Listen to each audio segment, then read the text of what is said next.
Mam'izay taranja fototra atletisme izay ihany dia isan'ny mandalo eto Tanindrazana amin'izao fotoana izao i Ramalala Nirina Nicola izay fantatry ny mpity taranja fototra atletisme loatra ny lazan'izany vehivavy izany teo amin'ity taranja ity satria dia maromaro ny anaram-boninahitra iraisam-pirenena efa anisan'olorany. Nijery ny fiadinan'ny tompontakan'i Madagasikara izy amin'izao fandalovana izao ary nitondra fanazavana mikasika ny fahitany indrindra izay tontolo ny taranja fototra atletisme izay eto Madagasikara.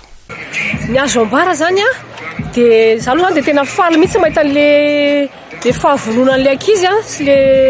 tena mihitsy zareo hoe tena mamono tena mihitsy zany zareo manao an'le izy ary tena mifono mihitsy dia zay zavatra zay tena hitako hoe tena mahafinaritra zay par rapport amin'ny ankizy any an-dafy satria ny ankizy eto zany tena atao mihitsy te hivoatra maso mihitsy zareo fa zavatra ohatrany hoe hitako zany dia hoe ireo ankizy ireo zany tena zavatra tsy ampy zany dia moyen zay tena hitako tsy ampy satria zava zany ohatrany hoe raha trany ainako le izy satria ohatran'ireo ankizy ireo ny atombohako dia hitanareo moa zany zavatra nataoko hoe au niveau international tsy tonga foana zany le hoe finale olympique zany finalana olympique tany Sydney zavatra tena au niveau zany zavatra zany matoa zany navita zany dia be dia be koa ny ankizy ireo zany mahavita zavatra zay ka zavatra hitako androany zany dia hoe mahafinaritra zany le compétition ohatr'izao satria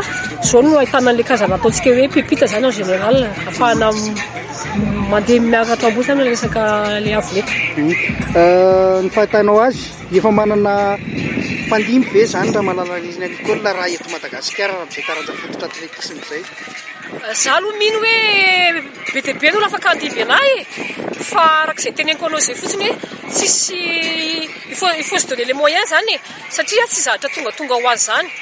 fa zavatra hoe fanantenana fotsiny dia hoe matoa olona ohatranay tonga tamin'ny zavatra ohatran'izany dia azo atao zany le zavatra fa be dia be ireo ankizy ireo hitako be dia be mihitsy zareo manana talenta mihitsy fa ohatra zao hitako tamin'le finale 100 mètres teo izy zany dia hitanao mihitsy le ankizy hoe manana vitesse fa eo amin'ny resaka franchissement ana izy zany tsy eo le technique azonao dia au niveau chrono zany le izy koa misy conséquence dia zay zavatra zay zao afaka mbola améliorentsika zay zavatra zay dia zay zavatra zay nefany azo mbola travaillena ka zay zavatra zay zany hoe za mino fa le ohatran'ny fédération zao fa manao zavatra be dia be zareo fa mbola mila koa zany le fédération ampina le technicien nareo mety hoe tokony alefa bebe kokoa me fanany an-dafy satria mba manaraka an'le toetrandro